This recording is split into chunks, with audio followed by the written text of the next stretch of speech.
बिहार के मुख्य सचिव अमीर सुभानी जी के गाँव है। अरे बाप का भइलो? अरे बाबा गोड़ तो टूट गइल, रोड हो की गढ़हा हो भाई। हेने ले आवा, लगे आवा, लगे आवा, लगे आवा, हेने आवा।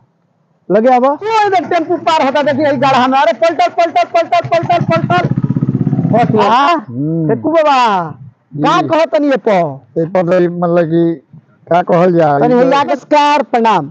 आज हम पहुंचल बनी बड़हरिया विधानसभा के सलाहपुर नाहर पर। कहवा? सलाहपुर नाहर पर। अरे बाप का भइलो? अरे बाबा गोड़ तो टूट गइल, रोड हो की गढ़हा हो, रोड हो की गढ़हा हो।